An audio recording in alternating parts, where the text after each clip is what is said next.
Hello everyone. Finland is the happiest country in the world. ये तो आपने बहुत बार सुना होगा, बट क्या एक इमिग्रेंट के लिए भी फिनलैंड एक हैप्पीएस्ट कंट्री है? आज इस वीडियो में मैं अपना रियल लाइफ एक्सपीरियंस आपके साथ शेयर करूँगी। I am an Indian living in Finland from last 2 years। तो मैं आपके साथ आज शेयर करूँगी फिनलैंड में रहने के चैलेंजेस, स्ट्रगल्स, जॉब्स, अनएम्प्लॉयमेंट, कुछ अच्छी चीज़ें जैसे कि medical facilities, government support. So if you are someone who is planning to settle in this country, this video is for you. तो सबसे पहले मैं आपको बता दूं कि फ़िनलैंड एक बहुत ब्यूटीफुल कंट्री है। कई लोगों को लगता है कि फ़िनलैंड में सिर्फ बर्फ़ पड़ती है और ये सिर्फ ठंड ही होती है यहाँ पे। तो ऐसा नहीं है, फ़िनलैंड में सभी सीजन्स होते हैं।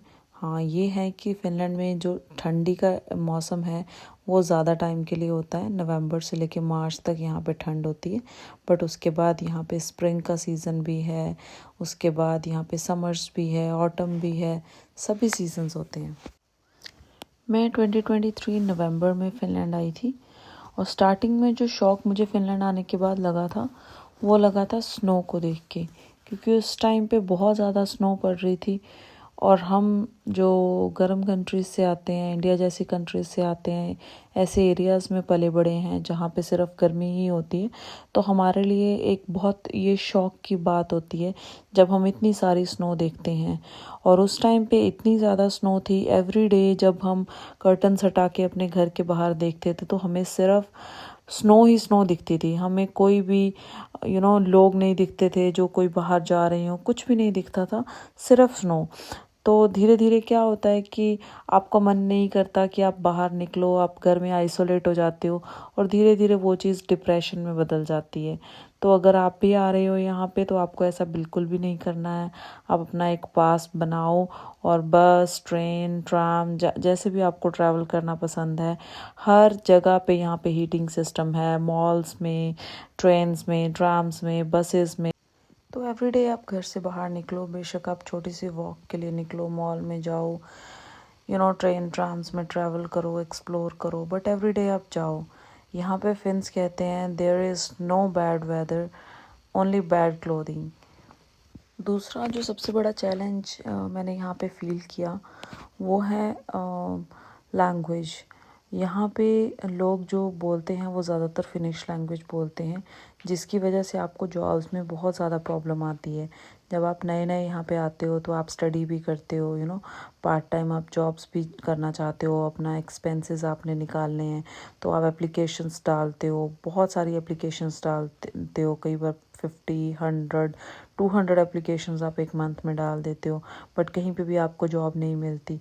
तो धीरे धीरे आप डीमोटिवेट होना स्टार्ट हो जाते हो कि मैंने यहाँ पे आके गलती तो नहीं कर दी, ऐसा मेरे साथ ही तो नहीं हो रहा है।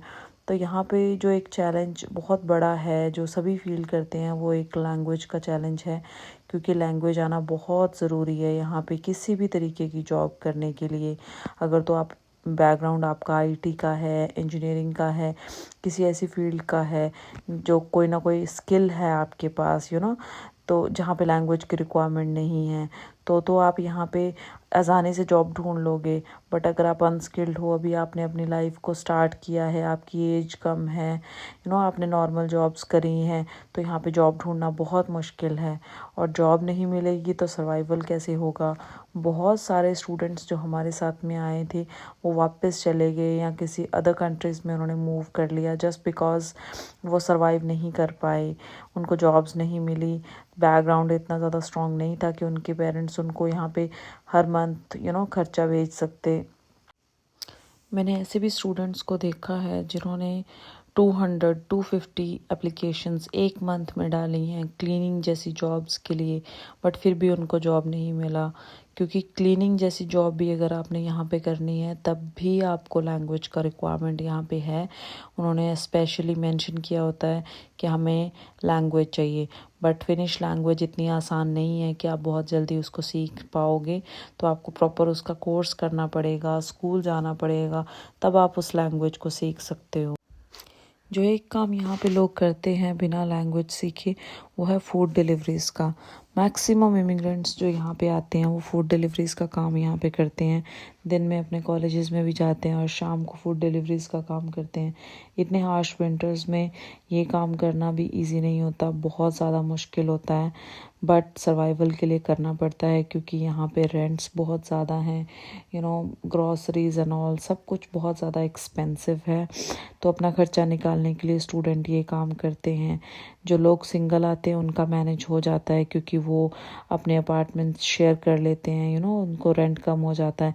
बट अगर कोई फैमिली के साथ आता है, जो कि मैक्सिमम केसेस में यहाँ पे ऐसा होता है, हमारे केस में भी जो यहाँ पे ऐसे हुआ कि हम लोग भी एज अ फैमिली यहाँ पे आए थे, बट फैमिली के साथ आने के बाद आप किसी के साथ शेयर भी नहीं कर सकते क्योंकि फॉर एग्ज़ाम्पल जिस अपार्टमेंट में हम अभी इस टाइम पे रह रहे हैं उसका रेंट 1000 यूरो है।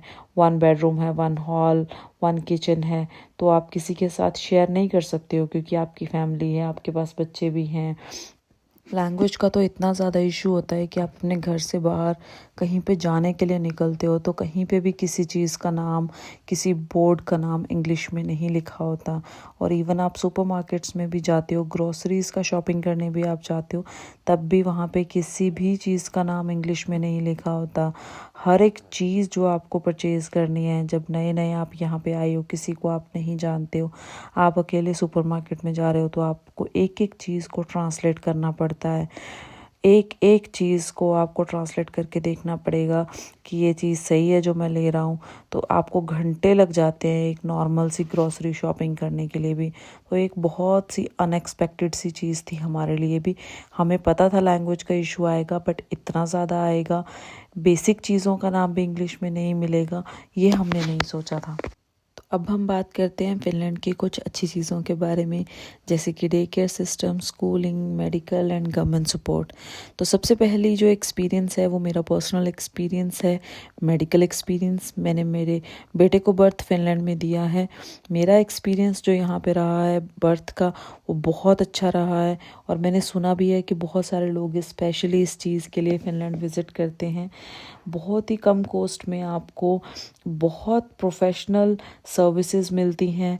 मैं 3 दिन आफ्टर बर्थ हॉस्पिटल में एडमिट थी और मेरे हस्बैंड मेरे साथ थे। मुझे प्राइवेट रूम मिला था मेरे हस्बैंड का, और मेरा फूड एंड एवरीथिंग सब कुछ वहीं पे था। मैं बैग पैक करके घर से लेके गई थी, बट कुछ भी मुझे उसमें से यूज़ नहीं करना पड़ा, सब कुछ हॉस्पिटल की तरफ से मुझे मिला। तो हॉस्पिटल का एक्सपीरियंस वाज 10 on 10।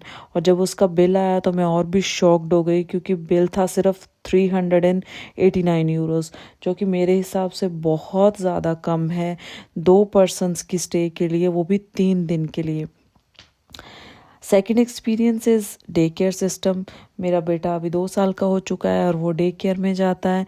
9 महीने का जब बच्चा आपका हो जाता है तो आप उसको डे केयर में डाल सकते हो।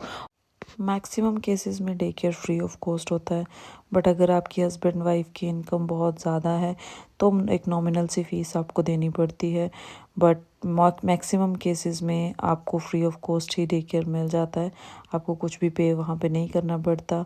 बच्चे का फूड 3 टाइम उसको वहाँ पे मिलता है और बहुत सारी एक्टिविटीज़ वो बच्चों को करवाते हैं।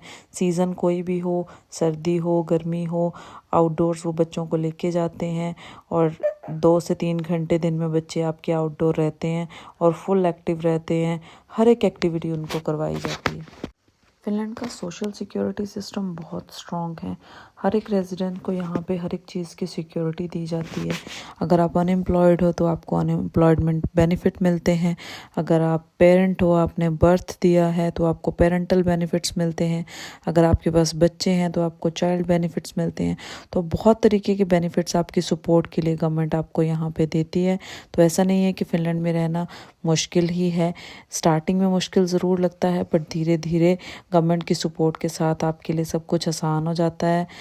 तो अगर आप भी फ़िनलैंड में आना चाहते हैं या आने वाले हैं या किसी भी टॉपिक पे इंफॉर्मेशन चाहते हैं, बेनिफिट्स कैसे मिलते हैं, लैंग्वेज कैसे सीखते हैं या अप्लाई कैसे करते हैं, तो आप मुझे कमेंट्स में बता सकते हैं। नेक्स्ट वीडियो मैं उसी टॉपिक पे बनाऊंगी। और मेरी जर्नी में मेरे साथ जुड़े रहने के लिए मेरे चैनल को सब्सक्राइब करिए और लाइक करिए। Thank you so much. Bye bye.